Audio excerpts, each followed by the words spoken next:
Voilà. Alors, je parlais d'une image. Là, voilà, c'est le riz africain face à la salinité. On dirait bien l'affiche de match. Un match qui va se jouer entre le riz africain et la salinité. Sauf que ici, le riz doit rester sur place, il n'a pas le droit de bouger. Mais la salinité viendra le stresser, viendra l'attaquer, et on va voir quelle stratégie le riz africain va mettre en place pour se défendre. Commençons par parler de la salinité. Qu'est-ce qu'une terre saline? Une terre saline, c'est une terre qui est riche en des éléments bien précis. Nous avons le sodium, par exemple, le calcium, le potassium, mais les anions aussi, tels que le chlorure, le nitrate et autres.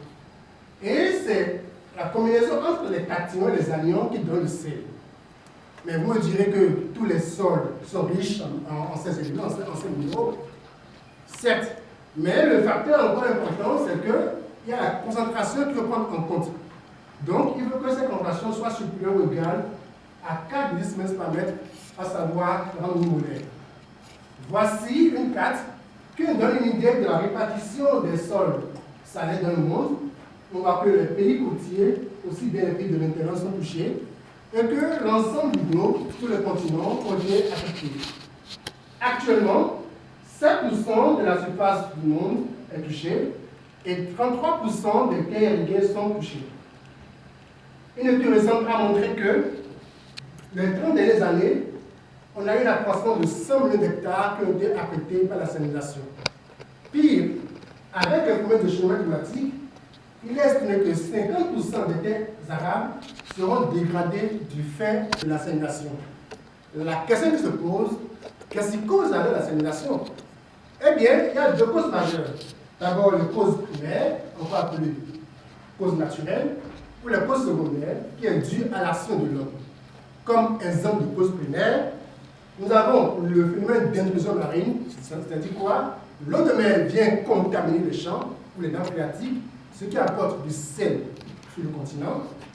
Et comme exemple d'action humaine, nous avons la mauvaise qualité d'irrigation ou les mauvaises qualités d'engrais utilisés pour fertiliser les champs. En conséquence, nous voyons que les terres deviennent dégradées, on voit que toutes les plantes meurent, on a une absence totale de végétation, donc la terre est dégradée. Et si la terre est dégradée, cela pose un problème d'insécurité alimentaire.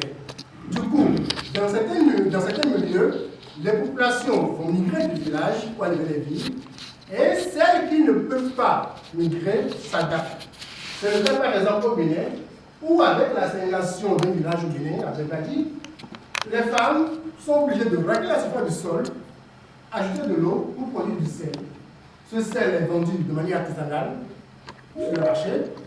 Et le problème, c'est quoi? Pour chauffer cette eau, ce filtrat, elles vont dans les mangroves récupérer du bois pour chauffer, ce qui constitue aussi un impact écologique sur l'environnement. Ce qui fait que le 5 décembre dernier, pour pouvoir attirer l'attention du monde entier sur ce problème, la FAO a choisi comme thème pour célébrer la journée mondiale du sol, stopper la salinisation des sols, stimuler leur productivité. La question qui se pose, comment stopper la salinisation des sols tout en stimulant leur productivité? Eh bien, nous avons des méthodes mécaniques telles que le barrage anti-sel qui vont stopper l'intrusion marine dont j'ai décrit tout à l'heure, mais cette méthode est coûteuse et il faut beaucoup de moyens. L'autre méthode, c'est le lessivage.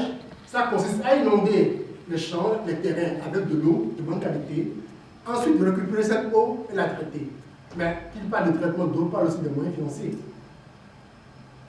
Une autre méthode qui est la méthode chimique qui consiste à l'utilisation de gypse. Le gypse est un minéral riche en calcium. Donc le calcium va se substituer au sodium et après la pluviométrication, le calcium sera lessivé, le sodium sera lessivé dans les profondeurs. Le problème, c'est que le gypse est aussi riche en métaux lourds. Donc, en voulant résoudre le problème, on en crée un nouveau. La même méthode, c'est la méthode biologique qui consiste à l'identification des variétés résistantes à la salinité. Cette méthode est moins coûteuse et respectueuse de l'environnement. Alors, quelle est donc l'action du sel sur les plantes? Puisque avant d'identifier une variété résistante à la salinité, il faut connaître l'action du sel sur les plantes. Eh bien, quand il y a le sel va empêcher, va limiter l'absorption de l'eau par la plante. Donc on parle d'une composante osmotique qui va réduire l'action de l'eau à la plante, mais aussi, puisque le sel, si on prend le NaCl, nous avons aussi les ions sodium et chlorure qui sont présents, ces ions étant toxiques pour la plante, il y a aussi une composante ionique qui arrive.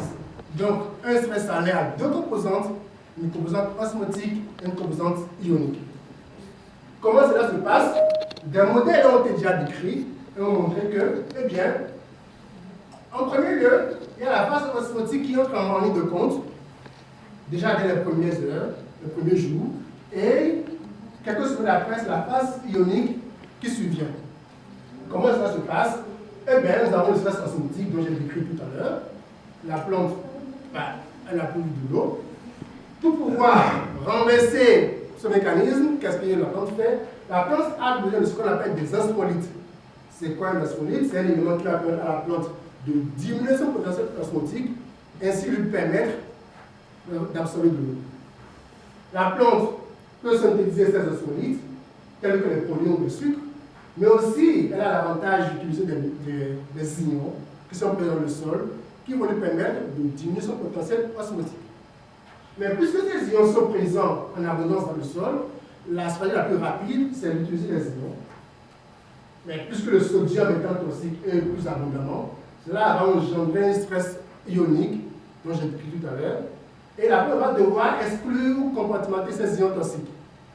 Comment cela se passe? Voici une image. On voit bien que, si on prend le sodium et le chlorure, il y a des transporteurs qui font rentrer les ions dans la cellule, qui vont aller jusqu'aux xylèmes. Il y a d'autres transporteurs dont le rôle, c'est d'exclure les ions. D'autres transporteurs vont les compartimenter au niveau de la vacuole.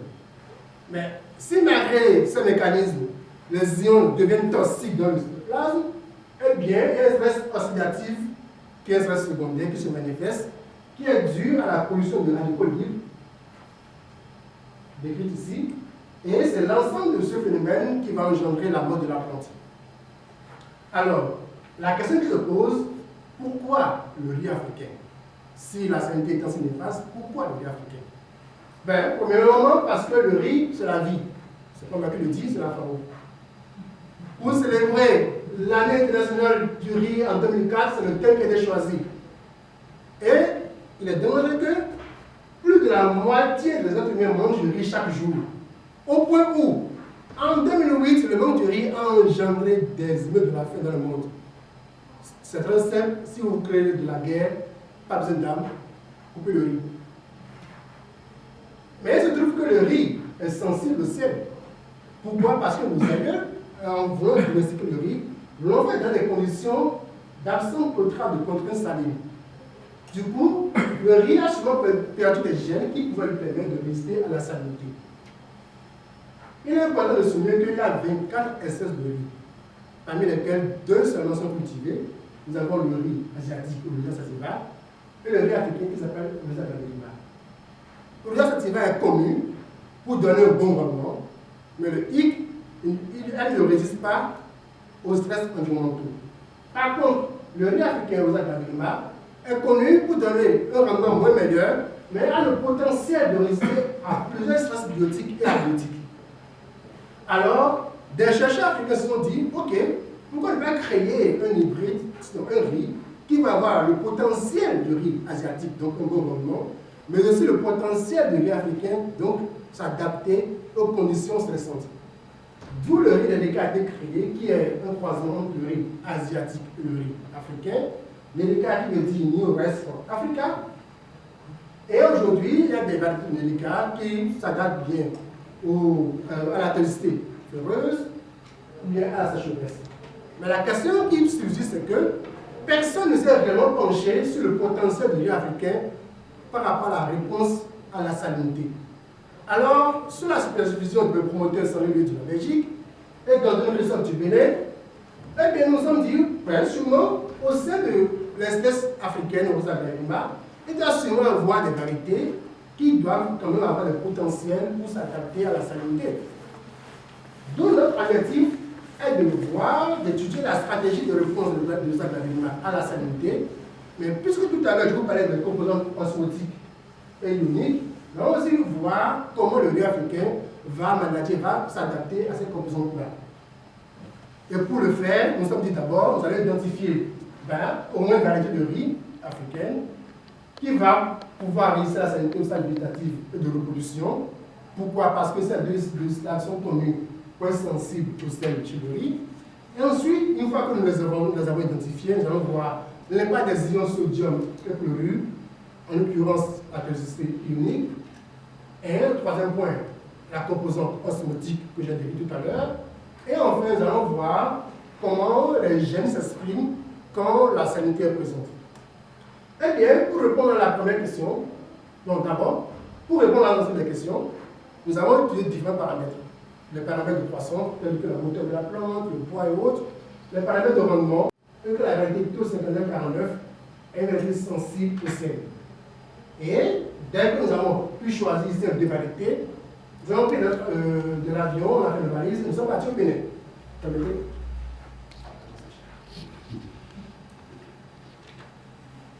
Alors, au Bénin, nous avons travaillé dans le Bénin, en Afrique de l'Ouest, à l'Université de Mokalavi. Quand on a effectué, nous avons échantillonné le sol que nous avons analysé pour nous assurer que la quantité électrique est faible, que le sol n'était pas salé. Et après analyse de ce sol, nous avons nous-mêmes apporté le traitement salin. Cette fois-ci, puisque c'est le rendement que nous visons, nous avons choisi 30 mmol comme concentration. Et nous avons laissé les plantes pousser jusqu'au rendement. Alors, quand nous avons remarqué que au niveau des feuilles, la plante sensible a beaucoup plus de sodium que la plante tolérante. Mais par contre, la plante tolérante ici en noir produit beaucoup plus de proline. Donc, les résultats obtenus au niveau de la première manière ici se confirment ici. Mais puisque c'est le grain qui nous intéresse, nous avons analysé les teneurs en ions des grains et des glumes. Donc, voici à quoi ressemblent les grains de riz. Les glumes, c'est l'enveloppe qui entoure les grains. Et quand on enlève les glumes, on tombe sur le grain de riz qu'on cuit en cuisine. Donc, nous avons analysé aussi bien les grains et les glumes. Quand on parle de glumes, c'est l'enveloppe. Et nous avons vu que cette enveloppe a beaucoup plus d'ions sodium que les grains. Et quand on s'intéresse au potassium, on a vu quand même que la variété tolérante ici en noir a les meilleures teneurs en potassium. Et pour évaluer le paramètre de rendement, nous avons vu que la variété résistante a plus de grains que la variété sensible, mais que le poids aussi des grains était meilleur comparé à la variété sensible. Donc, ces travaux nous ont montré effectivement qu'on a pu identifier une variété résistante et une variété sensible, et que la variété résistante, non seulement résiste au stade végétatif, mais aussi résiste au stade de reproduction. Alors, rappelez-vous que je parlais des composantes osmotiques et ioniques. Et pour évaluer l'impact des composantes ioniques, nous avons préparé, toujours en hydroponie, un cocktail, des cocktails de solutions pour pouvoir discriminer l'action des ions sodium et chlorure.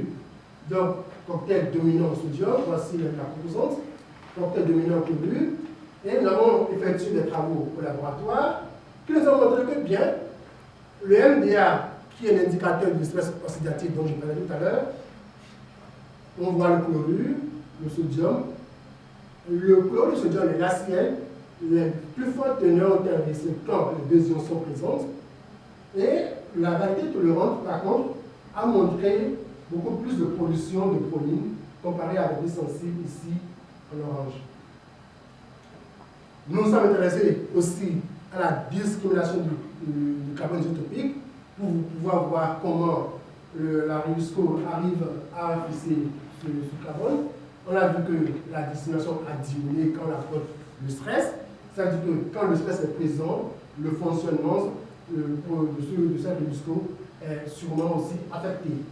Mais pour pouvoir réellement discriminer l'action des ions sodium et chlorure, nous avons fait un nouveau calcul que nous allons appeler l'indice de tolérance ionique, nous parlons de toxicité ionique, qui consiste à prendre un paramètre en stress, divisé par le même paramètre sur le témoin, moins en valeur absolue, et en faisant une corrélation au niveau de l'indice de toxicité de chaque ion, on a vu que bien, cette corrélation est positive, ce qui veut dire que les deux ions, sodium comme chlorure, impactent les mêmes paramètres au niveau des deux plantes les deux variétés étudiées.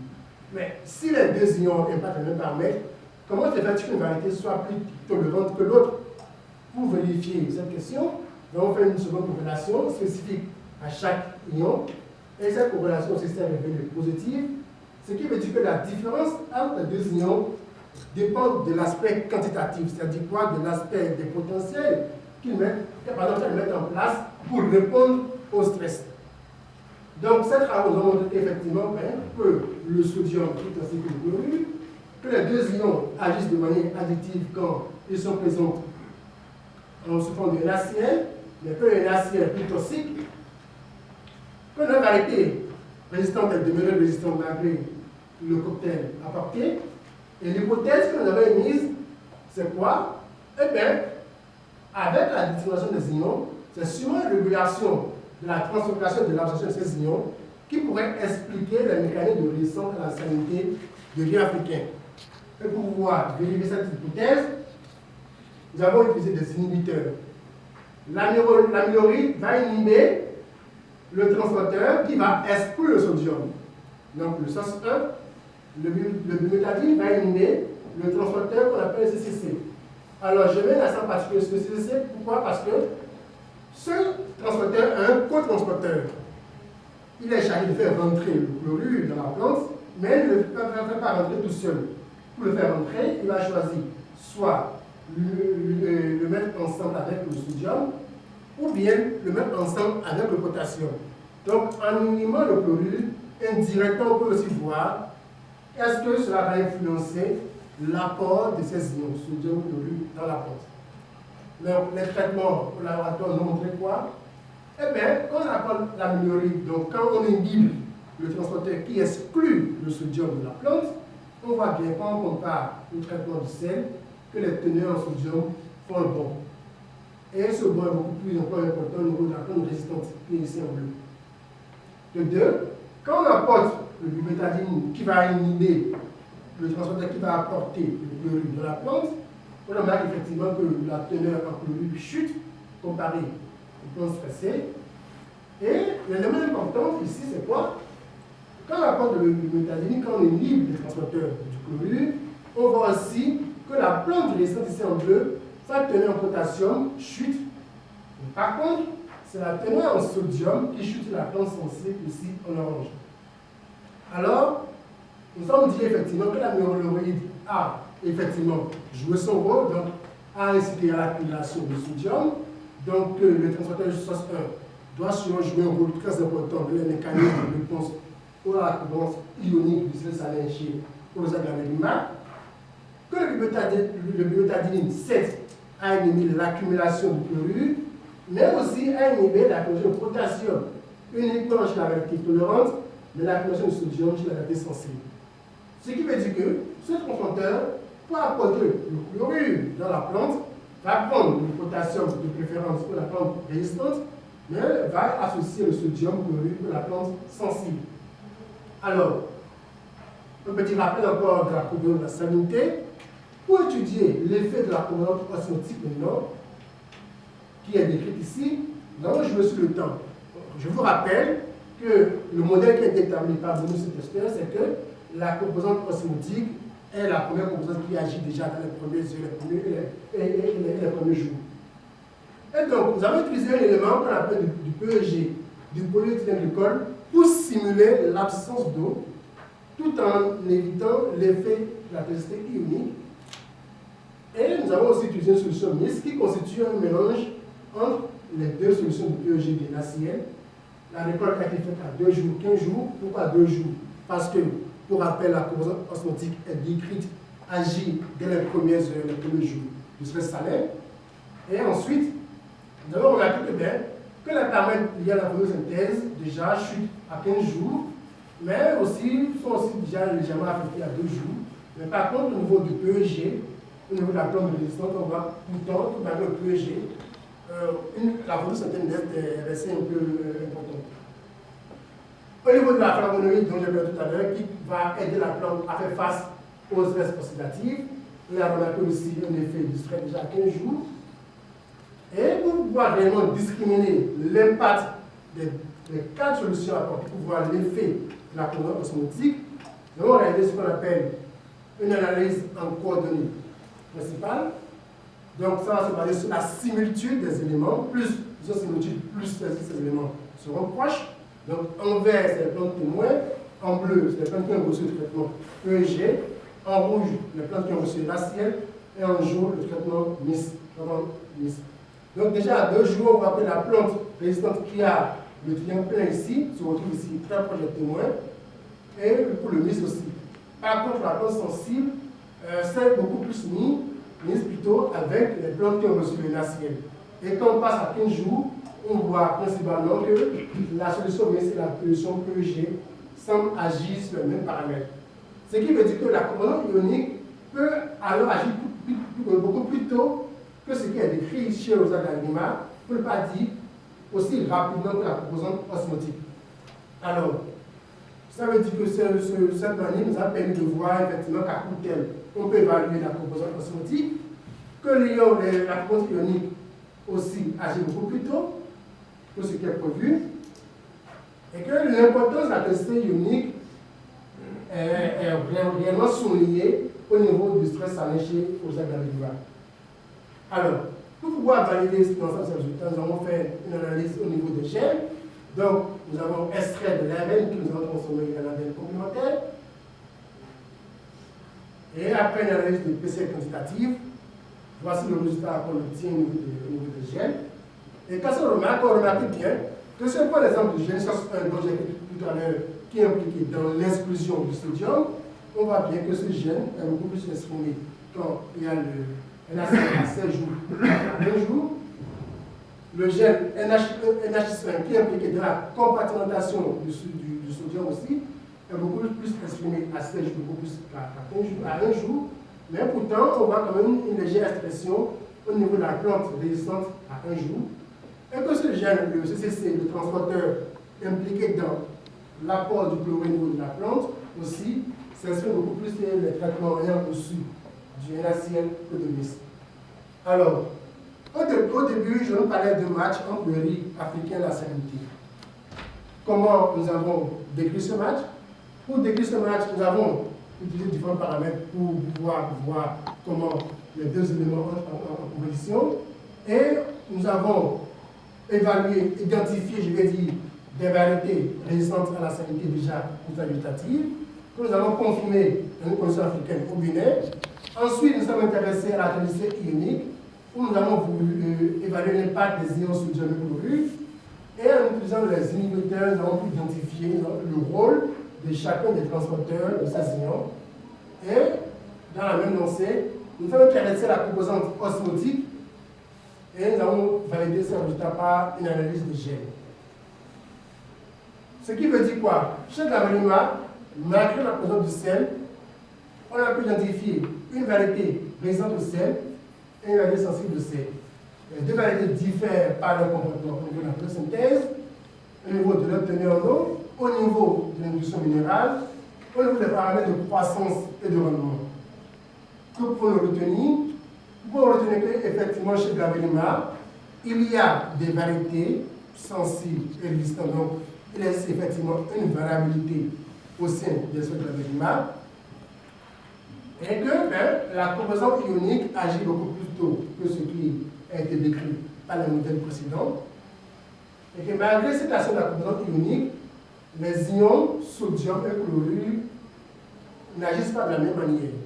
L'ion sodium est plus toxique que l'ion chlorure, et c'est les réactions additives qui se manifestent au niveau du NaCl. Alors, pour compléter cette étude, nous proposons que dans l'avenir, des approches omiques soient effectuées pour pouvoir mieux comprendre l'expression des différents gènes au niveau du Gallima quand il y a le stress salin, et aussi, puisque la composante ionique du stress salin intervient au niveau de Gallima, il serait important de voir la distribution des ions aussi bien dans les tissus que dans les cellules végétales. Alors, je voudrais finir en remerciant mes promoteurs, mes deux promoteurs ici présents, l'ensemble de mes collègues du laboratoire du Bénin et de la Belgique, des personnes en Afrique qui m'ont assisté pour les manips, et l'ensemble des partenaires financiers qui ont financé cette thèse. Merci beaucoup pour votre attention. Je vous remercie.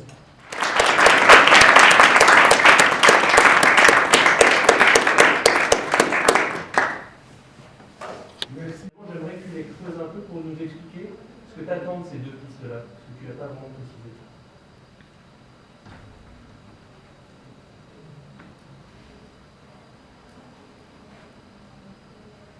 Alors, au niveau de la première piste, l'approche omique, la transcriptomique va nous permettre d'identifier l'expression des gènes. D'abord, on va quantifier tous les transcriptomes dans les conditions du stress salin, aussi bien au niveau des racines, des feuilles, au niveau des organes de la plante. Donc, en faisant le mapping, on peut voir les gènes qui sont régulés, surrégulés ou non régulés, pour pouvoir voir, quand il y a les composantes uniques comme osmotiques, lesquels des gènes permettent à la plante de faire face au stress salin. Pareillement, la protéomique va s'intéresser aux protéines et le métabolomique va s'intéresser à l'ensemble du métabolisme de la plante qui est mis en branle quand il y a le stress salin. Alors, puisque on a vu que la composante ionique du stress salin agit beaucoup plus tôt que ce qui est décrit par le modèle, donc, et que le gravénima a une action qui met en place, fait face à cette composante. Dans notre travail, on n'a pas pu quantifier comment les ions sont répartis au niveau des cellules. Donc, il serait intéressant de prendre chaque cellule, chaque tissu, et on va voir au niveau des racines, au niveau des feuilles, est-ce que la répartition est la même? Est-ce que au niveau des feuilles les plus jeunes, ou les feuilles les plus vieilles, pardon, les plus vieilles, est-ce que la plante répartit les ions de la même manière ou pas? Et comment la plante arrive quand même à tenir malgré la présence de ces deux ions. Finalement, tu apportes déjà dans ton travail des éléments de réponse parce qu'on voit quand même deux grands profils entre ta variété plus résistante et ta variété plus sensible. On a quand même deux grandes tendances et deux grandes stratégies physiologiques de ces plantes-là. Et toi, ce que tu voudrais faire ici, c'est d'aller davantage dans la compréhension de ce qui se passe. Donc ça, j'entends bien. Est-ce que, ma deuxième question, c'est est-ce que tu reviendrais sur du screening? Parce que finalement, tu passes de 25 propositions qui t'ont été faites de variétés, tu passes à 2. Est-ce que tu retournerais sur du screening de d'autres variétés de riz africain? Et quelle serait ta stratégie pour essayer d'aller plus vite peut-être? Alors, si j'ai d'autres variétés sous la main, aller plus vite, ce sera aussi faire des travaux à niveau clinique, parce que c'est plus rapide. Donc, j'ai le contrôle sur les paramètres. Le seul paramètre, le seul variable sera le sel. Et ma stratégie sera sûrement la même, parce que c'est une stratégie qui a donné le meilleur résultat. Donc, on ne change pas une équipe qui gagne. Donc, je vais faire la même stratégie pour quand même identifier deux variétés meilleures.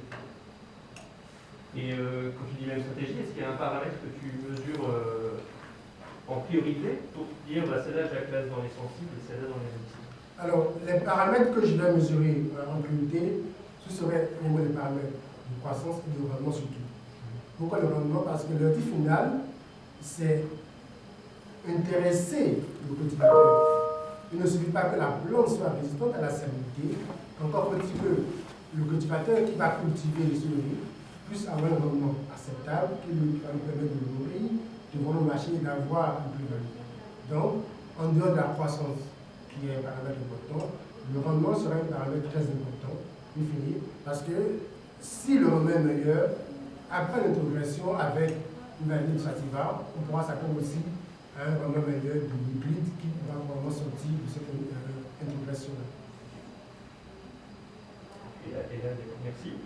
Et du coup, ça m'amène à une deuxième partie, notamment quand tu parles d'hybride. Dans la suite de mes questions, je souhaitais te donner deux métiers pour la suite. Je souhaitais t'emmener pour travailler pour le gouvernement béninois. Et la stratégie qui est expliquée tout à la fin de ta discussion, c'est de dire en 2022, demain, on a besoin de passer un rendement du riz béninois à 7 tonnes hectares. On a besoin de presque doubler, voire plus même, la production locale. Qu'est-ce que tu fais? Qu'est-ce que toi tu fais en entrant au gouvernement béninois demain pour atteindre cette stratégie, au regard aussi de ce que tu as pu produire? D'accord. Première chose, au Bénin, nous avons un bon potentiel au Bénin pour la production de riz. Sur les 7 zones agricoles que nous avons, au moins 5 sont favorables pour cultiver du riz. Le problème majeur qui se pose au Bénin, c'est la gestion de l'eau. Nous sommes situés au niveau du golfe du Guinée. Donc, quand il pleut, l'eau qui descend de l'intérieur du Burkina Faso de Niger, toute cette eau va vers le delta pour aller vers la mer. Donc, il y a des périodes, même sans être enseignant pluvieuse, des zones se retrouvent sous l'inondation, sans qu'il ne pleuve au Bénin, alors que l'eau descend de plus haut. Donc, il faut d'abord s'assurer d'une bonne gestion de l'eau, donc à installer des systèmes qui vont bloquer cette eau. Cette eau va nous permettre d'irriguer. Parce que le riz, c'est de l'irrigation surtout, c'est de l'eau surtout. Le 2, nous allons coacher les coopératives, les personnes qui cultivent du riz, au système de l'agriculture intensive qui a montré ses preuves, qui a su un bon rendement, meilleur que les techniques utilisées. Parce qu'une chose est d'avoir de l'eau, l'autre chose est de savoir bien cultiver. Et en dehors de ce coaching, nous allons aussi agir sur la chaîne de la valeur à partir de la production de semences de bonne qualité qui vont s'assurer une bonne conservation, un bon rendement et comment les cultivateurs cultivent, comment ils récoltent, comment le traitement du riz est fait, parce que pour traiter, il faut en manger, il faut traiter, afin d'avoir du riz de bonne qualité qui sera vendu sur le marché. Parce qu'une chose est de récolter le riz, si l'aspect du riz n'est pas bon, on ne va l'acheter. Donc, notre intervention, si demain je me retrouve au gouvernement du Noir, c'est d'agir sur l'ensemble de la chaîne de valeur et même en dehors, à partir de l'irrigation, à la production de semences, jusqu'à la fin de la chaîne. Finalement, tu retournes à des choses très amont par rapport à ton travail aujourd'hui de physiologie. Tu retournes vraiment à des fondamentaux pour essayer de doubler ce rendement, doubler cette production. Et un des leviers que tu évoques, au-delà de la partie hydrique et gestion de la filière, tu évoques aussi la sélection. Malgré tout, tu l'évoques. Et c'était le deuxième métier que je souhaitais te donner aujourd'hui.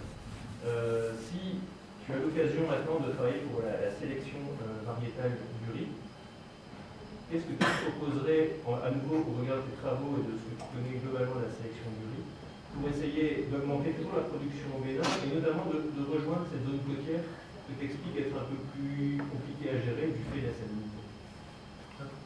Alors, pour la sélection, il faut d'abord s'assurer d'une bonne technique qui va nous permettre de faire une sélection de masse. D'accord?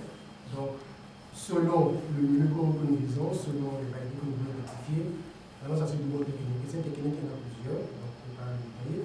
Mais le plus important aussi, c'est d'assurer la disponibilité du matériel végétal comme le sélectionné.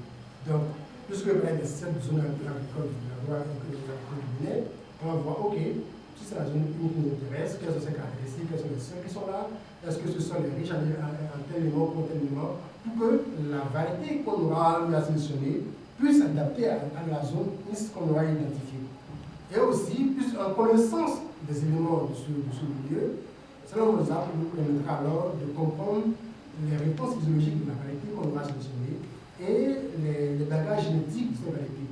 Donc, pour notre sélection, premièrement, la technique, deuxièmement, s'assurer du milieu végétal, en point 3, le potentiel génétique, et en point 4, le potentiel physiologique de cette variété qui pourra s'adapter à la zone agricole qu'on vise. Donc, et en faisant ça, nous avons la forte probabilité d'avoir une variété qui donne du rendement vraiment meilleur.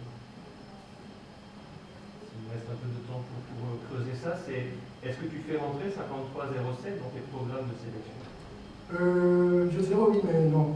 Non, pourquoi? Parce que c'est une étude préliminaire et ce serait actif de le faire entrer dans un programme de sélection tout de suite.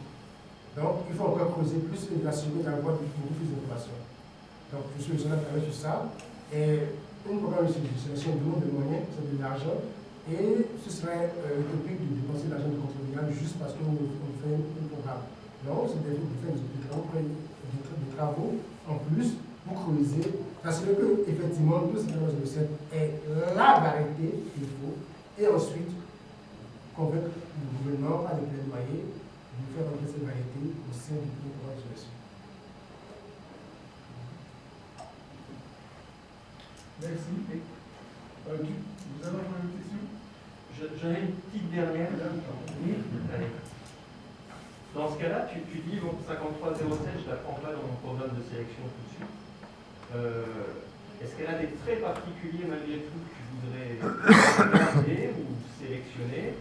Et quels sont les traits que tu connais chez Sativa ou des variétés résistantes de Sativa que tu voudrais retrouver, peut-être surexprimés chez ta variété? Alors, chez ma variété, ben, le premier trait, c'est la résistance à la salinité. C'est ça sa magie, c'est son potentiel. C'est ça paru. Et le hic, c'est le rendement. C'est vrai, ça a donné de bons grains, malgré le sel, mais quand on compare le rendement obtenu vis-à-vis du rendement que donne le Sativa, dans le poids Sativa, on a des rendements meilleurs, alors qu'avec la variété, je suis à environ à 2 tonnes à l'hectare. Ça va pas intéresser un cultivateur qui va le voir. Quand il voit là du riz cultive, il a 2 tonnes à l'hectare, avec l'effort sous le soleil, de l'eau, sa famille, il va me se demander comment. Donc, c'est pas intéressant. Donc, c'est amener tous ces gens je sais, à avoir un potentiel de rendement beaucoup plus meilleur qu'actuellement. Hein? Et pas que. Est-ce que c'est comestible? Est-ce que le goût est le type? Parce que quand on va cuire ce grain de riz, qu'est-ce que ça va donner? Est-ce que ça va intéresser les gens? Donc, tout un traitement derrière, après la récolte, pour intéresser le consommateur final. Donc, en dehors d'augmenter ce type de développement, nous allons aussi faire un travail qualitatif pour l'enjoliver, pour le rendre beaucoup plus attractif. Très bien, je te remercie. Merci. Donc, on va passer maintenant aux questions du professeur Lepoint. Merci beaucoup, Monsieur le Président. Donc, je vais faire un petit commentaire court pour ne pas trop Bon, une thèse doctorale, c'est toujours une course d'embûches. Hein, mais j'ai un peu l'impression que toi, comme tu serais à la soirée d'humanité et que tu as dû faire 400 mètres. Et franchement, je te félicite pour être arrivé au bout de cette course. Ben voilà, les embûches, c'est lié à un travail expérimental, un travail expérimental en plus d'origine. Et c'est évidemment aussi tout ce qui est Covid. Donc, aussi féliciter pour les amendements que tu as amenés à ton manuscrit. Je trouve ça un peu fou parce que c'est des amendements finalement relativement légers. Hein. On ajoute un diagramme, on inverse 2 chapitres et ça donne une histoire totalement différente. Ça donne quelque chose de vraiment chouette. Donc, au-delà de ça, tu as répondu à plusieurs remarques que moi j'avais faites. Donc, je vais passer directement aux questions. Ben, c'est une question qui m'est venue en violence de me poser. Tu dis que ton contrôle, tu as une salinité de 0 millimolaire. Alors, est-ce qu'un sol avec 0 millimolaire de salinité, ça existe? Et donc, dans ce cadre-là, est-ce qu'on peut vraiment parler d'un contrôle? Est-ce que tu ne pourrais pas avoir des effets négatifs liés au fait d'avoir des salinités à 0 millimolaire? Alors, un sol à 0 millimolaire n'existe pas. Pourquoi? Parce que tout le sol contient les ions décrits tout à l'heure. Donc, un sol conduit toujours le courant, il y a toujours cette prolongation d'ions. D'où le seuil qui a été fixé par la communauté du grand millimolaire. Alors, pour revenir à votre question, les 0 millimolaires, c'est par rapport à la solution saline préparée. Sinon, le traitement que j'ai effectué, j'ai utilisé du Yoshida, une solution diffusive, qui va permettre au riz d'avoir les ions dont il a besoin. Donc, puisque c'est un hydropoline donc dans de l'eau, il faut que j'apporte des nutriments à la plante. Si jamais on met de l'eau, la plante va tenir. Donc, j'ai utilisé du Yoshida. Donc, si je dosais la conductivité électrique de cette solution, ou même sa conversion, le Yoshida, il y a des sodium, il y a d'autres minéraux. Donc, le 0 millimolaire, c'est juste par rapport à la conversion saline qui paraît. Alors, je vais revenir avec une question de mon collègue, plusieurs questions, une question. Donc, je m'étonne un petit peu que tu répondes que tu continuerais la sélection avec un système hydroponique. Est-ce que ça représente vraiment les conditions réelles de culture? Et est-ce que c'est la bonne approche? Est-ce qu'au contraire, tu dois pas directement partir d'un système de sélection qui se fait en quelque chose qui est plus proche de la culture en champ? Alors, c'est vrai. La réponse par rapport à la première question, c'est que si j'avais reçu une variété, autre que ce que j'ai actuellement, je commencerais par les donner thérapie. Maintenant, si tu vas continuer la sélection dans l'optique de ce travail, j'irai sur le terrain. Parce que j'ai déjà fait un travail en hydroponie, ensuite en conditions semi-contrôlées de cancer, donc c'est le terrain qui va suivre. Je vais en conditions naturelles, je vais voir les producteurs pour voir avec eux comment mettre le riz en champ, cultiver, faire des expérimentations dans différentes zones agroécologiques du Bénin, si je vais rester au Bénin, sinon, voir dans d'autres pays africains, parce que le fait d'Alima, ce n'est pas seulement au Bénin, on le retrouve dans d'autres pays africains, en allant de l'ouest jusqu'à l'est. Donc, ouvrir plusieurs zones agroécologiques au niveau de l'Afrique pour voir laquelle de ces zones pourrait quand même permettre de donner un bon résultat pour le même milieu. Donc, une des conséquences du réchauffement climatique, c'est la montée des eaux marines, c'est l'augmentation des risques de submersion, donc finalement de salinisation. Et donc, quelque chose qu'on essaie d'établir pour remédier un peu à ça, ou en tout cas parer à cette évolution, c'est de restaurer les écosystèmes côtiers en restaurant par exemple les mangroves, les marais salants. Et là, j'étais en train de me dire, est-ce que toi, finalement, ce que tu proposes de redévelopper l'agriculture dans ces zones, est-ce que ça ne va pas être contre-productif à très court terme, puisque nécessairement le développement de cette agriculture dans ces zones, ça veut dire la destruction des mangroves, et en tout cas la destruction des marais salants. Alors, est-ce qu'à ton avis, il y a moyen de combiner les deux? Oui, parce que ma méthode que je propose n'est pas spécifique aux mangroves. Le phénomène de l'eau marine ne touche pas que les mangroves. Dans les mangroves, il y a par exemple des étudiés qui ont déjà ce potentiel de s'adapter aux contrôles salines. Alors que ce qui nous intéresse ici, c'est les milieux où le cultivateur, il est là dans son champ, tout seul, et qu'est-ce qui se passe? Du jour au lendemain, il ne peut plus cultiver du riz et se retrouve obligé de devoir racler la surface du sol pour pouvoir se nourrir. Donc, c'est apporter une réponse à ça qui nous intéresse. Donc, il y a beaucoup de ce potentiel de culture qui se passe dans les zones qui sont très proches de la mer, donc dans les zones de marais salants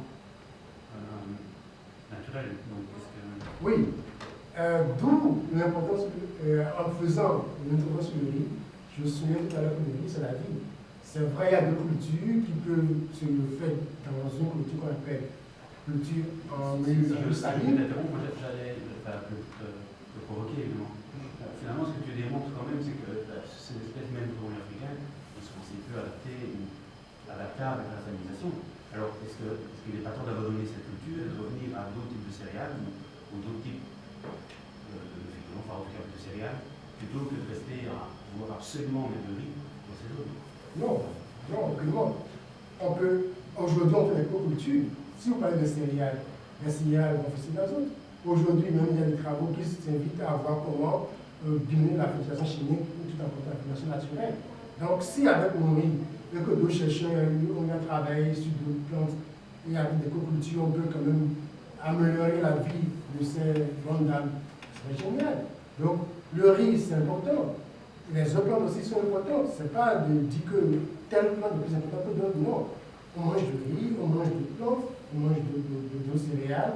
C'est que chaque chercheur choisisse un sujet, choisisse une situation d'importance telle que le riz et propose une stratégie d'amélioration des conditions de vie de sa population locale. C'était une question que je me posais juste informative. Depuis quand finalement ces populations locales du riz comme principal? Alors, est-ce que c'est quelque chose qui a été amené par les Européens? Non, parce que le riz africain était bien en Afrique avant que le riz asiatique n'arrive. Ça, je l'ai vu dans ton introduction. Tu avais dit que c'était plutôt un aspect qui intervenait dans les cultes, etc., mais pas nécessairement comme sur une nourriture principale. Si. Okay. L'avantage du riz africain, c'est quoi? C'est que c'est riche en amylose, ce qui fait que quand les populations mangent, il y a la digestion est lente. Donc, il y a un effet satiété qui se passe. Dans un milieu où il n'y a pas souvent la disponibilité de nourriture, tu peux prendre ton riz africain le matin, tu manges, tu es bon jusqu'au soir. Donc, ça demeure, malgré que ce rendement n'est pas meilleur, le résultat des aliments demeure dans la culture. En dehors des techniques, des vérités rituelles, on continue de manger du riz africain en Afrique. Ce rendement n'est pas meilleur, vous allez dans des champs, d'autres producteurs continuent de cultiver le riz africain. Dans votre discussion générale, suggérer que la possibilité de percevoir le stress potentiel par la plante est quelque chose qui serait important dans la façon dont elle réagit. Je me disais, mais Voilà. Comment est-ce qu'une plante peut percevoir cette possibilité de stress? La réponse, je vais la donner ici. Avec le stress, nous avons la composante osmotique et la composante chimique, dont je disais tout à l'heure. Donc, vous voyez bien, la plasmodélie. Quand la composante osmotique agit, comment la plante peut savoir qu'elle est sa composante osmotique pour se rattraper à celui? Donc, qu'est-ce qui entre en ligne de compte? C'est une question qui reste en substance. La deuxième question, comment, puisque les ions vont quand même rentrer naturellement sans la présence excessive de ces ions dans le sol, les ions rentrent quand même, il y a des transporteurs qui sont impliqués dans ces ions. Il y a en deux transports en plastique, il y a des transporteurs qui le font. Donc, à quel moment la pensée que cette ion devient toxique pour que d'autres mécanismes que la pression et le consomment vont générer pour signaler la plante? Il y a deux travaux qui ont montré que les sphingolipides seraient impliqués dans la détection de ce mécanisme. Mais jusqu'à aujourd'hui, c'est toujours une question qui laisse en soupçon. Et des recherches continuent de se faire.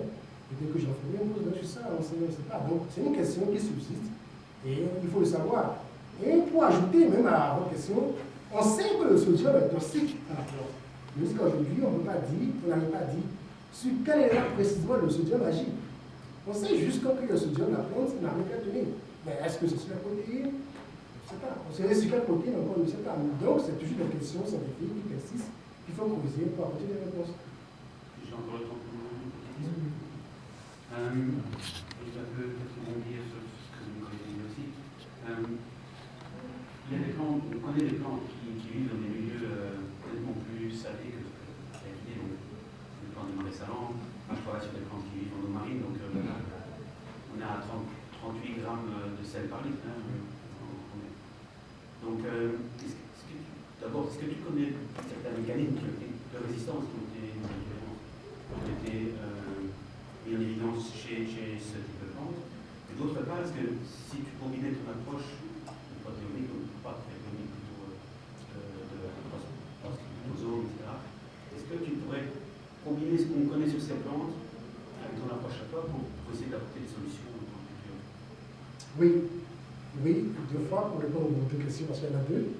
La première question, en dehors de la majorité des plantes qui sont sensibles au sel,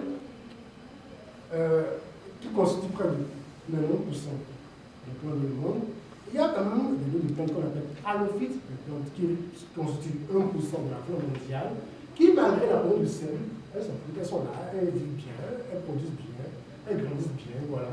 C'est des halophytes, donc effectivement, il y en a. Et cette plante, le mécanisme qu'on a identifié, il y a la circulence, donc, qui leur permet de tenir. Il y a les glandes, il y a les vesies dans lesquelles elles arrivent à compartimenter les ions toxiques. Donc, c'est connu, il y a ces plantes. Et effectivement, avec la transcriptomique, on peut voir s'il y a des gènes homologues, est-ce qu'ils partagent quand même des gènes qu'on peut identifier. Et mieux, pourquoi pas, en disant de la transcriptomique, faire de la transgénèse, si on arrive à identifier un gène, c'est un halophyte, avec la transgénèse, incorporer, avoir un gène de plante de vie, peut-être, qui devient super résistant à la salinité. En dehors des questions éthiques et consorts, c'est aussi une voie qui pourrait être sondée. Merci, professeur Xavier Drague. Merci, Monsieur le Président. Bonjour, Herman. Félicitations pour ce travail accompli. Je n'en rajouterai pas, comme je vais en faire souffrir un peu. Bien, j'ai une première question qui rebondit sur ta dia d'introduction qui était un petit peu provocatrice aussi, en disant c'est un match. La plante ne peut pas bouger, mais le stress va venir. J'ai envie de vous demander, le stress il va venir quand? Ça dépend de la nature et ça dépend des effets. D'où mon rappel les causes naturelles et les causes secondaires. Donc, naturellement, soit c'est un schéma climatique comme l'a souligné le professeur Gilles, l'intrusion marine, ou bien c'est l'homme, si on pense aux exemples, avec l'utilisation de nouvelles qualités d'eau, eaux usées ou l'engrais qui est utilisé, qui va apporter du sel. Je vais préciser parce que là tu m'as dit le sel va arriver comment. Moi j'avais envie de savoir quand est-ce que, à partir du moment où la graine a été déposée, quand est-ce que la plante dans ce milieu relativement fine va commencer à se dire échéance. D'accord. Si jamais il y a un moment où elle se dit échéance. D'accord, je comprends la question. Alors, nous avons le stade de la génération, c'est végétative, de reproduction, de maturation. Ce sont ces 4 stades. D'accord. Et chaque stade a ce seuil de tolérance. C'est pas parce qu'une plante a pu germer dans un milieu stressé qu'elle va forcément tenir qu'elle sera au stade végétatif. Comme ça, on dit une solution. Donc, si par exemple je mets ma graine dans le sol sur ce salaire, la plante peut bien germer parce que la graine a les réserves, donc elle ne sent pas encore de stress et toutes ces réserves pour pouvoir germer. Et dès que, avec ces premières racines, elle commence à avoir assez de minéraux, le stress peut commencer à agir. Ou bien, le stress est si important que malgré avoir des réserves, la plante n'a même pas un peu d'eau pour que le processus d'inhibition puisse avoir lieu pour inciter la germination. Donc, il n'y a pas juste de germination. Donc, tout dépend de l'espèce, de la variété. Et la variété qui ne peut même pas germer, malgré la sel, d'autres vont germer. Voilà. Donc, le camp dépend de la variété, de son seuil de tolérance, dépend aussi du stade. Donc, si c'est un stade de germination, de végétative, et de Ok, donc, nous sommes d'accord que c'est une question qu'on ne connaissait pas. Alors, j'ai une autre question. Vous m'avez dit dans ton jury, donc précédemment, on va avoir fini. Est-ce que tu penses que une des choses que tu aurais pu mesurer, et que tu n'as pas mesuré, c'est la morphologie de ton système racinaire? Donc, bien entendu, tu peux me dire oui, ça va être intéressant, c'est intéressant, mais j'ai envie de te demander, est-ce que tu penses que ça peut avoir un quelconque effet sur la perception, le ressenti, la réaction au stress, d'avoir un petit système racinaire pour aboutir, ou au contraire d'avoir quelque chose qui descend à un degré de profondeur? Est-ce que ça peut changer quelque chose sur la manière dont la plante va ressentir ce stress? Peut-être qu'elle ne va rien sentir dans un cas, ou bien elle va le sentir plus fort dans l'autre. Oui, ça va changer quelque chose. D'abord, parce que c'est la racine, c'est une racinaire qui est l'élément, la premier organe qui rentre en ligne de compte au front avec le stress.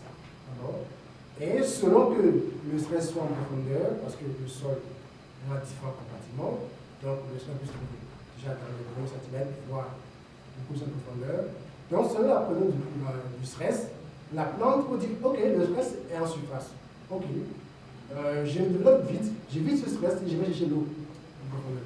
Donc, on peut se trouver dans des conditions où le système racinaire, sa morphologie peut varier selon le niveau de stress au niveau du sol. Ok. J'avais envie de rebondir là-dessus avec la diane numéro 11. Le problème, c'est que tu es arrivé déjà à la 59 et que j'avais une autre sur la 57.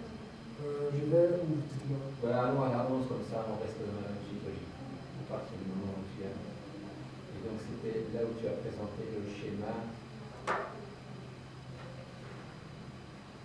C'est là. Où celui avec les coupes radiales, vous voyez les différences cellulaires. Voilà. Je trouve ce schéma très élégant, mais je me demande ce que l'on pourrait apprendre de plus en regardant les choses à ce niveau-là. Parce que c'est une de tes suggestions, c'est d'aller au niveau cellulaire, tissulaire. Et donc je vais te faire une prédiction de ce qui se passe là. En l'occurrence, le sodium que tu vois se balader dans les parois, il arrive dans les parois, donc il arrive de l'extérieur, à la concentration qui est la concentration dans le milieu. Au fur et à mesure qu'il avance, on présume que la plante n'est pas super les cellules ne sont pas super intéressées de faire rentrer ce sodium chouette pour un copain. Par contre, l'eau rentre progressivement, puisque quand on arrive au cadre de Castagne, passer que par le système. Okay. Et donc si je voulais faire un profil de la concentration en sodium, dans ce schéma-là, il y a un moment où il y a du sodium, où il y a du NaCl qui précipite la paroi au niveau de sa concentration va augmenter au fur et à mesure qu'il y en a qui arrivent. L'eau à l'intérieur des cellules et le sel reste dans le corps. Donc il faut que, sans même encore gérer le stress ou quoi, je ne peux pas imaginer que chacune de ces cellules ne fasse pas quelque chose pour gérer cette situation-là et empêcher cette situation-là d'arriver. Or, dans le schéma, on a l'impression que le ton est là, il arrive, il passe.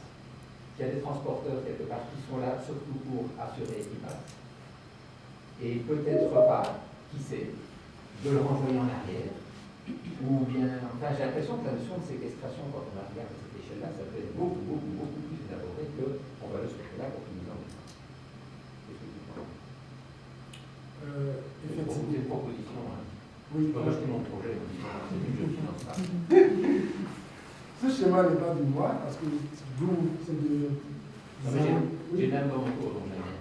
Ok, c'est Marie Vascoteur, Zao 2020, donc etc. Alors, je vais juste pour expliquer le mécanisme du transport de ces ions. Mais effectivement, la plante a des barrières, telles que le cas de Casnari, que vous avez souligné tout à l'heure. Et d'autres barrières morphologiques chez certaines plantes ont été relevées, de la civilisation, qui empêchent l'entrée des ions au niveau de la base, ou bien les cellules qui sont au niveau de l'épidème meurent pour protéger l'ensemble de protéines cellules.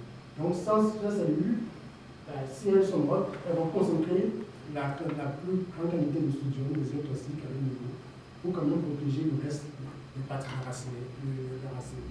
Donc, tout ça, c'est des mécanismes morphologiques qui ont été détectés au niveau des plantes, qui leur permettent quand même de s'adapter aux conditions spécifiques. De bouclier, voilà. Et de sacrifice à la surface. Voilà. Encore un bon exemple de la Bien. Alors maintenant, on va aller à 57. Vous m'arrêterez.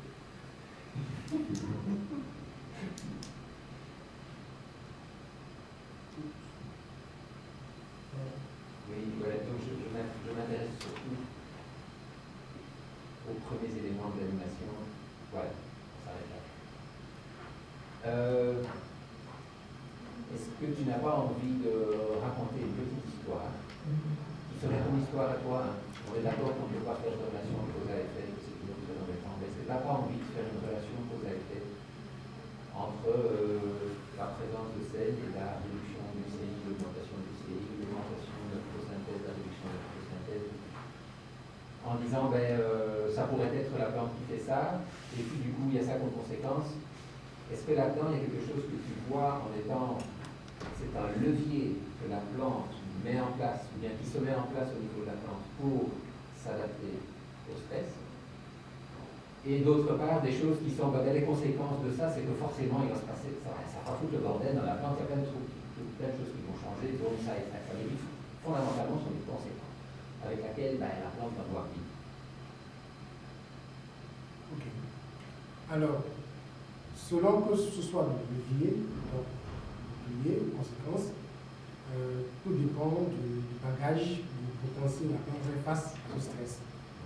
Pour revenir à votre suggestion de petite histoire, on voit par exemple au niveau en vert qu'il y a une diminution de la photosynthèse nette de la transpiration. Ce qui suppose, ce qui voudrait dire que les stomates sont totalement partiellement fermés. Donc, soit c'est que la plante a détecté qu'il y a déjà une composante osmotique qui arrive de compte, et pour empêcher le perte de l'eau, elle se protège donc, en fermant son stomate. Donc ça pourrait être un mécanisme de non, ou bien c'est que les stomates sont fermés et c'est une conséquence. Du coup, la plante, sa photosynthèse étant touchée, donc la photosynthèse diminue, puisque le stomate est enfermé par une transpiration, par le carbone, le CO2 fixé. Donc c'est une conséquence alors de la sanité. Donc, dans les deux cas, il faut la conclusion systématique pour pouvoir nous donner l'allure, le sens de cette histoire que vous nous demandez de raconter. Donc il y a quelque chose en amont de ça, Oui, qui est la réduction de la conclusion. Mais du coup, en lien avec ça, et pour revenir sur la dernière question de Bertrand, mais étant donné le premier rebond qu'il y a déjà eu sur la question je vais appliquer ça au RI ou à n'importe quelle autre culture. Est-ce que ton travail suggère que l'on peut maintenir ou atteindre de bons rendements avec un système blanche sous condition de stressage? Ou est-ce que tu trouves dans ton travail des éléments qui disent non, désolé, essayez de construire un grand building si vous n'avez que 2 sacs de sable, vous n'y arriverez jamais.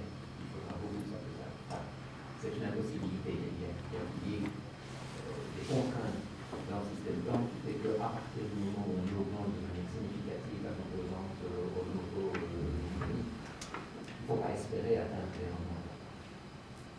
Est-ce que ton travail te donne des éléments pour dire on peut y aller, ça va être compliqué, mais on peut y aller? Ou bien est-ce que ça te dit il ne faut surtout pas y aller? C'est compliqué, mais en plus ça marche pas. Déjà, Quand tu discutes avec un leader, c'est que c'est important, c'est ce genre de message. le début même de mon travail est une action d'espoir. Parce que c'est vraiment avoir beaucoup d'espoir de vouloir apporter une solution aux bonnes dames qui réactent la surface du sol pour voir le sel, donc pour leur dire voilà, il faut une variété de riz qu'elles peuvent potentiellement cultiver. Donc oui, il y a de l'espoir, on peut le faire. C'est difficile, certes, mais on peut le faire. Donc effectivement, avec mon travail, oui, on peut trouver des variétés qui peuvent s'adapter aux conditions salines, sachant que le sel, la coloration va varier d'un milieu à un autre, aussi bien de manière spatiale que temporelle. Donc effectivement, c'est possible. Avec mes travaux, on peut, avec la même stratégie, identifier une ou des variétés qu'on peut cultiver, dans ces milieux stressants. Donc c'est beaucoup plus optimiste que moi. Oui. C'est plus d'optimisme que je me prends la parole. Merci, professeur Delphine. Il y a une question qui est un peu en lien, on parle des rendements, on parle de fait, et en lien avec ce que Bertrand a posé comme question par rapport à ton screening. Finalement, ton screening, tu l'as fait en culture de l'organique pour la phase végétative. Et puis, dans ton deuxième chapitre, tu vois que les variétés qui sont résistantes à la phase végétative étaient également à la phase végétative. Alors, ma question, c'est finalement, d'après toi, est-ce que tu as eu un bol que quelque chose de résistant au stade végétatif l'est aussi au stade producteur, ou bien est-ce que c'était d'office, ça allait être d'office comme ça? Et pourquoi? Est-ce que c'est classique d'avoir que si on a quelque chose qui est OK au stade végétatif, d'office l'est au stade végétatif? C'est pas d'office, il y a des variétés qu'on a déjà sélectionnées au stade végétatif, mais dès qu'on passe au stade productif, elles deviennent sensibles. Donc, comme je le disais tout à l'heure, professeur Degré, la tolérance récente dépend, est variable selon le stade. Donc, dans nos travaux, ce qu'on a obtenu, c'est rare. Les chercheurs aussi trouvent ça, et aussi ici, dans notre cas, on ne s'y attendait pas, mais on a vu qu'effectivement, notre variété qui s'est vue être tolérante au stade végétatif, et aussi tolérante au stade reproductif. Donc, ce n'est pas quelque chose de très courant. Il y a dans des articles, vous voyez qu'il y a une corrélation négative qui est écrite, mais ici, la corrélation est positive. Je reviens à la question que Bertrand a posée en te demandant si tu devais faire un screening, est-ce que tu utiliserais la même stratégie que la réponse du coup? Est-ce que, suite à ce que tu viens de me dire, tu penses que faire un screening au stade végétatif, comment cultiver des compromis au stade végétatif, c'est clair, ça va vite, mais finalement, pour une plante qu'on veut cultiver et qui mange des graines, est-ce que c'est vraiment la meilleure des stratégies? D'accord. Tout dépend de l'objectif qui est visé. Nous, notre stratégie, c'est qu'aucun travail n'avait été fait sur le milieu africain. Donc c'est un travail pionnier. Il fallait baliser le terrain pour savoir ce qui se passe avant d'avancer. La région du Nord. Donc quand on va au nord du Bénin, qui a assez de potentiel de culture de riz, il y a beaucoup de vallées parce qu'il y a des montagnes disponibles, donc il y a assez de vallées dans ces milieux, on retrouve le granulat qui est cultivé. Par rapport à la surface emblavée, je n'ai pas d'informations exactes à apporter. Mais c'est une question intéressante que je vais poser. Et ça mène à une deuxième question qui est, si on reprend les stratégies dont on a déjà pas mal parlé, de l'amélioration de la plante, à ton avis, si tu, au vu de ton travail, qu'est-ce que tu proposerais comme stratégie plutôt que de dire, bon, ben, finalement, on a cette variété, enfin, on a le riz africain qui est plus résistant, et du coup, on va améliorer le riz africain, ou bien est-ce que la stratégie à adopter, est-ce que la même qui a été utilisée pour le riz médical, c'est introgresser les résistances de l'agriculture dans le riz asiatique, qui a des rendements plus importants. Alors, d'après tes connaissances, qu'est-ce qui serait plus intéressant, je pense, pour cultiver dans les mains? Pour mon avis personnel, je choisirais une interrogation. Pourquoi? Parce que avant d'obtenir cette interrogation sur les cas, aucun chercheur, sinon aucun centre de recherche avait réussi à faire un croisement entre le riz asiatique et le riz africain.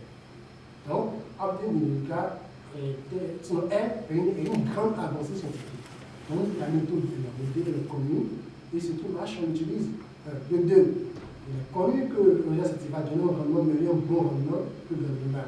Donc, si j'ai un riz qui a un bon potentiel de résistance au stress, j'ai mon sativa qui a un bon rendement, la stratégie que j'utiliserai, c'est d'avoir un médicament qui va combiner ces deux éléments. Tu as pas mal travaillé sur les composantes et les cosmétiques. Au final, tu montres que certaines avances publiques. Finalement, qu'est-ce que tu penses, le modèle biphasique? Combien de qu'on met à la poubelle? Le modèle biphasique, on doit la mettre à la poubelle, parce que c'est un modèle qui a été établi depuis des années et qui a fait cette preuve sur plusieurs variétés.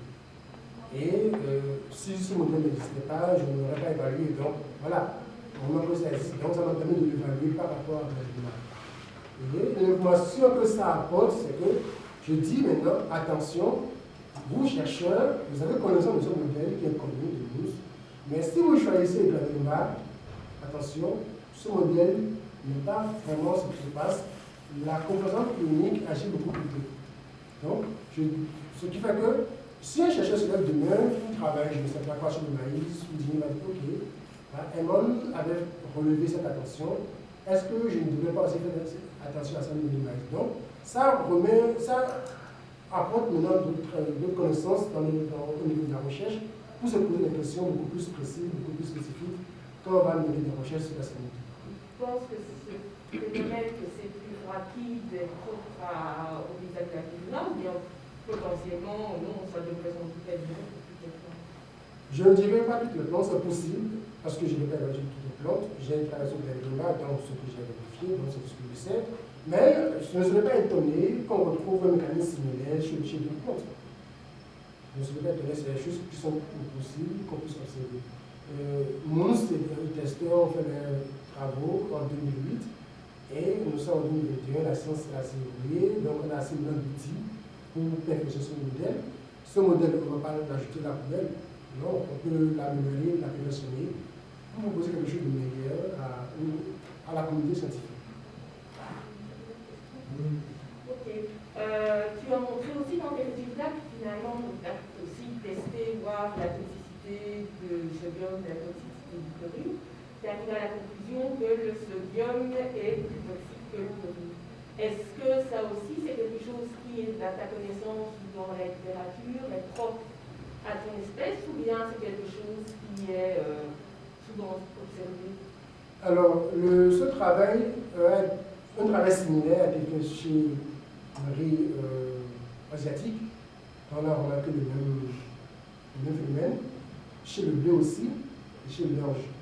Donc actuellement, nous sommes 4 équipes à avoir réellement fait ce travail pour voir entre deux unions qu'est-ce qui agit. Donc, l'équipe d'Alliva avec mon promoteur, l'équipe Sativa et l'équipe Hoche.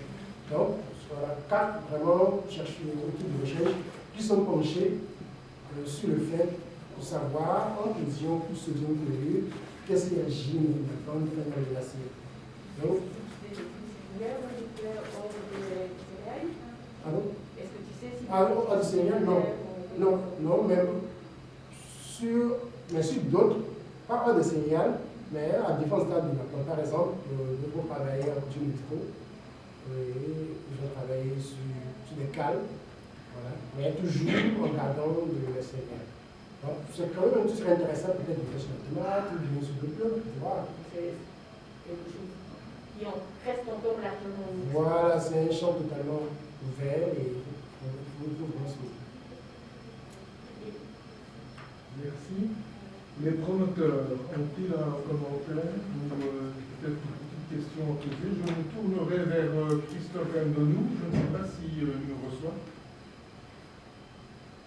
Professeur? Professeur Christophe?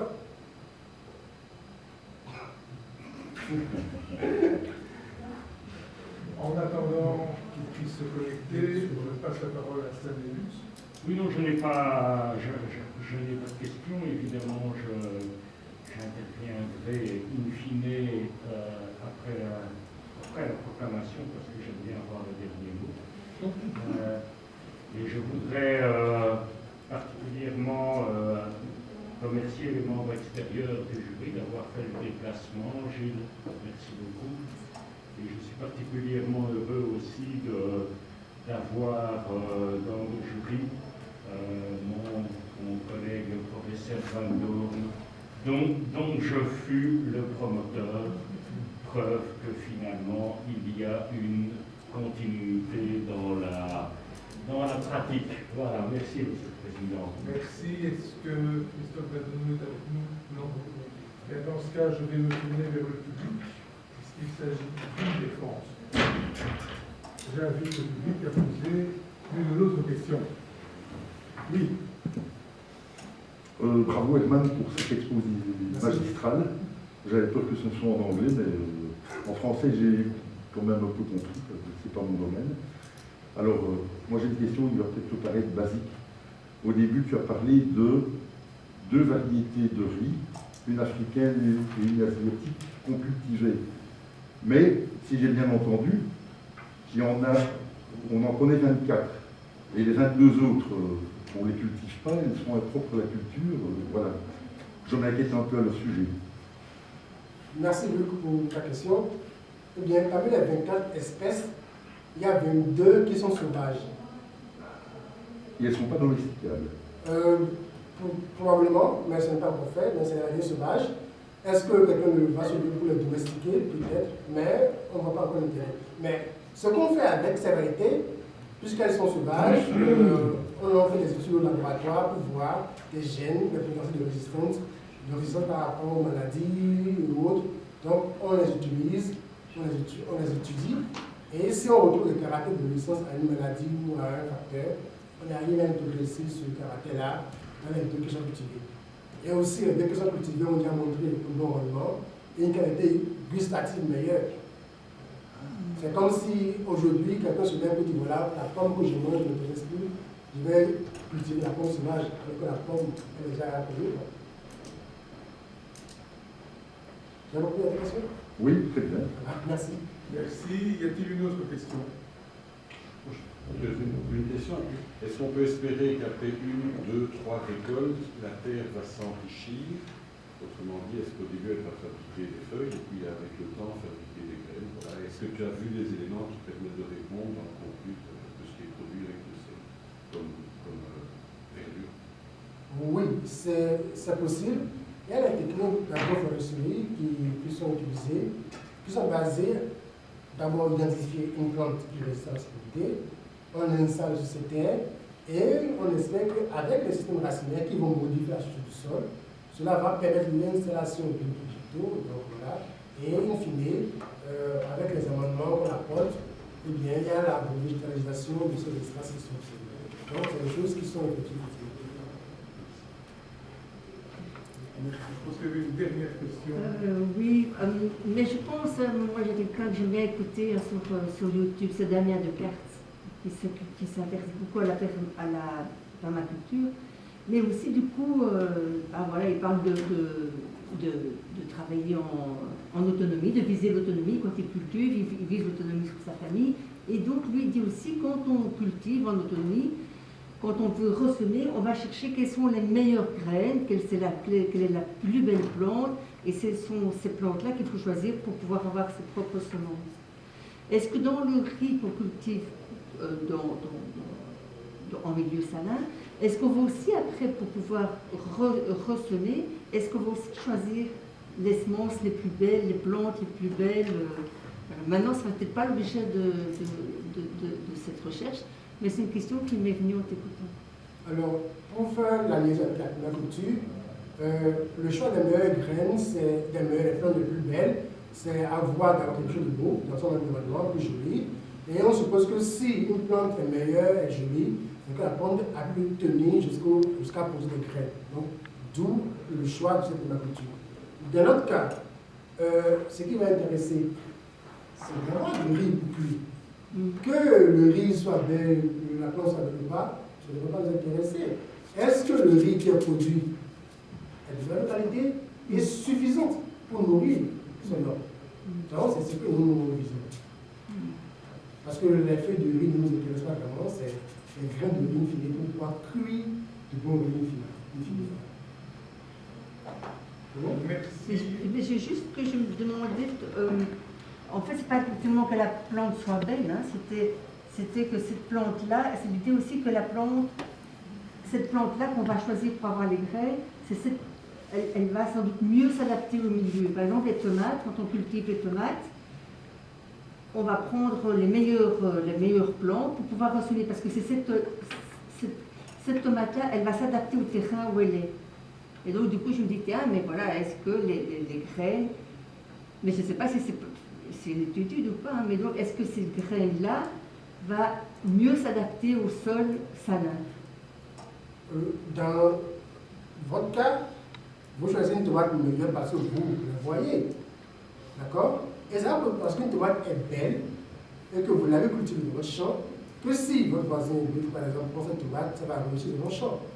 Nous, dans notre travail, de trouver une variété de riz qui peut se cultiver sur une grande surface, qui peut résister. Nous, dans notre cas, on ne regarde pas la beauté du grain de riz, non. Nous avons des paramètres que nous avons utilisés pour évaluer la force, le potentiel de ce riz, pour voir si ce riz pourra s'adapter aux conditions stressantes dans sa vie.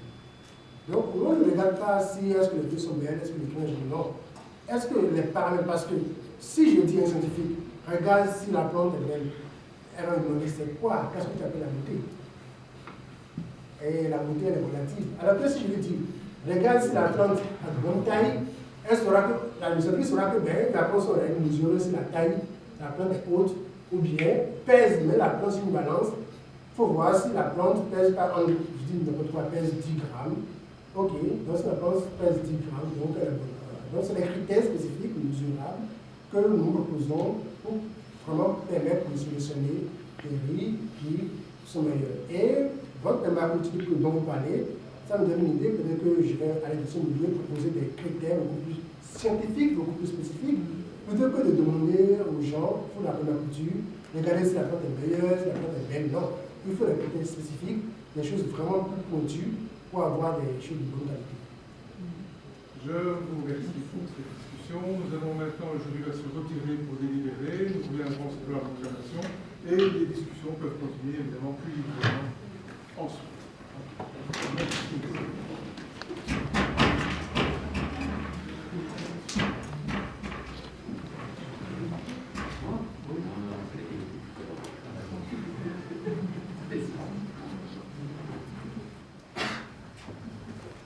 Après délibération, le jury a pris les décisions suivantes.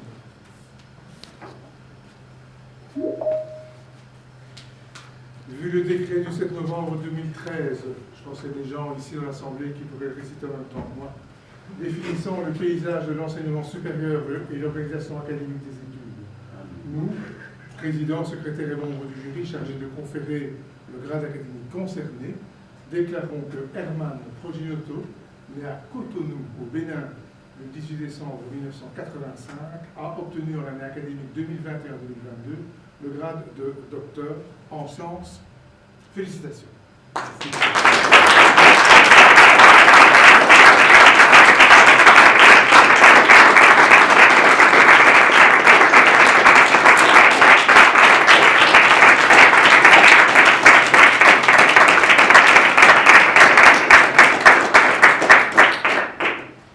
L'intitulé de la thèse soutenue est Response Strategies to Stability, Distinction between Osmotic and Ionic Components, enfin de quoi.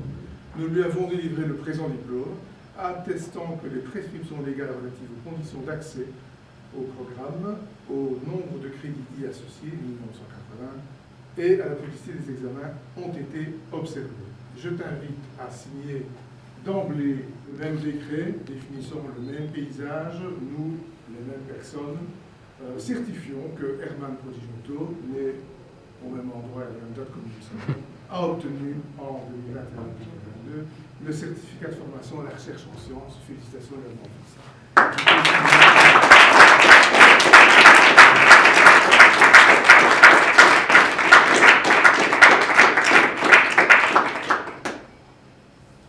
Comme tu le vois, le recteur doit encore signer ce diplôme, donc je ne vais pas pouvoir te le remettre tout de suite. Par contre, c'est une attestation que tu peux utiliser à toutes fins utiles. Je remets les diplômes à la communauté.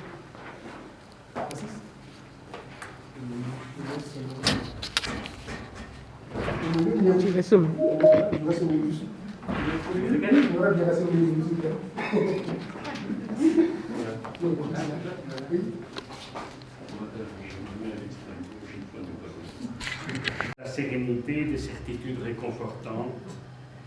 Vous manquez de motivation? Allez donc passer une heure avec Herman. Il vous prescrira de l'impulsion et de la force. Tu n'es pas seulement un docteur en sciences, Herman, tu es aussi un docteur en qualité humaine et tu en as soigné plus d'un durant toutes ces années. Je suis bien placé pour le savoir.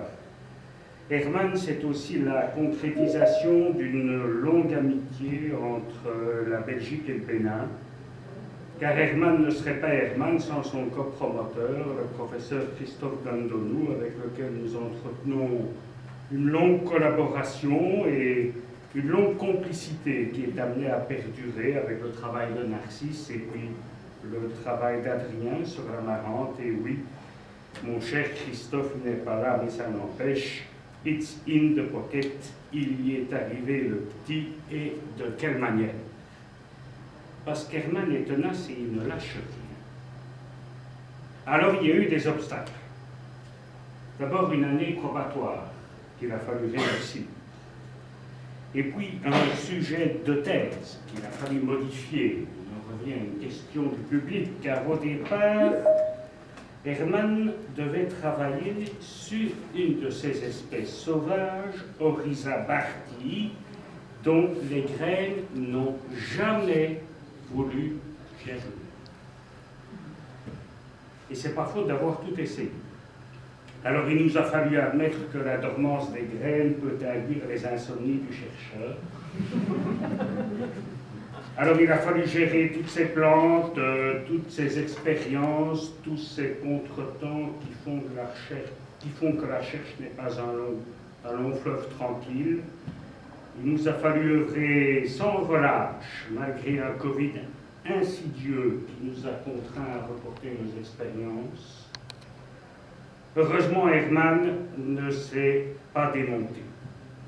Toujours fringant, toujours frétillant, Herman a su trouver les parades et surtout prendre des initiatives sans rester statique. Je voudrais à cette occasion remercier une nouvelle fois notre ami Gilles Lepoint qui nous a ouvert les portes de son laboratoire pour nous permettre de faire les mesures de discrimination isotopique et nous a fourni à cette occasion, avec ses grandes compétences, une aide inestimable. Alors, au-delà de ces écueils scientifiques et expérimentaux, il a fallu en gérer d'autres. Et le tableau ne serait pas complet, mon cher Herman, si nous n'évoquions pas les problèmes administratifs. Ah, l'administration. L'administration de ton programme, tout d'abord, parce qu'avec cette année probatoire qui est venue tout compliquée et qui a généré un certain nombre de malentendus avec la CDD Sciences.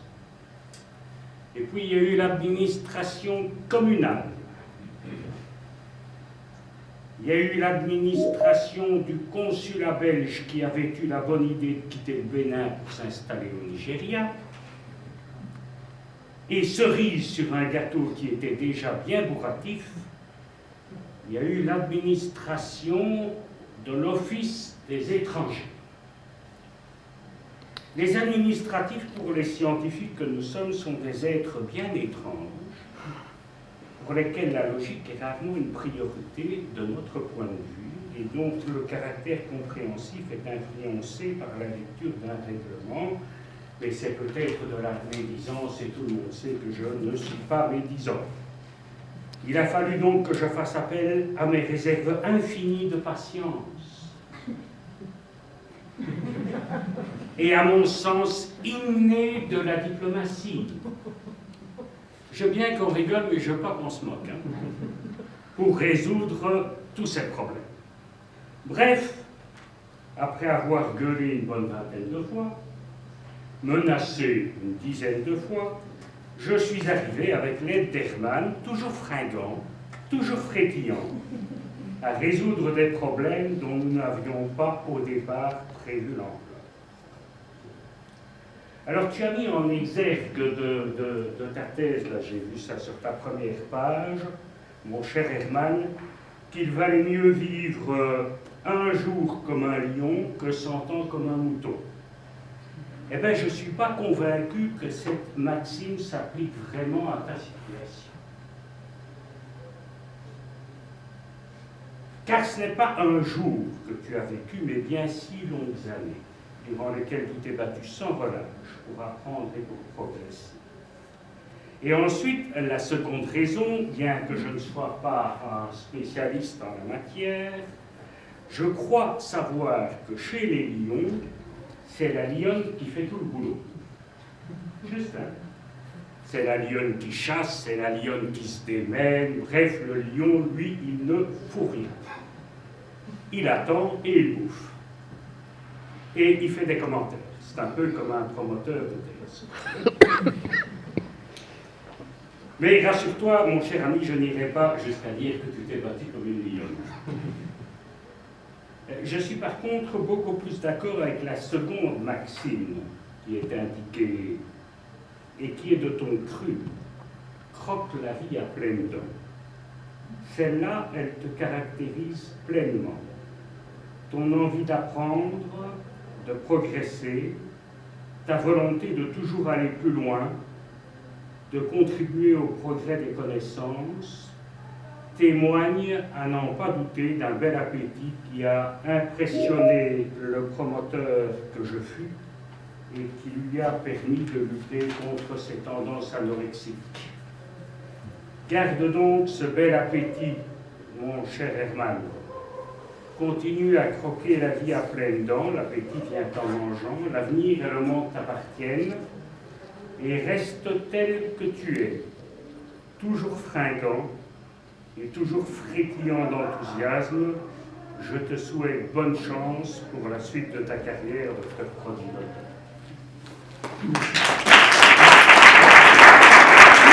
Je ne saurais parler comme un promoteur, il a le verbe, en tout cas j'apprends de lui. Et si j'ai pu avoir cette énergie pour en être là, c'est par son exemple, quand on a un chef qui travaille joue comme de nuit.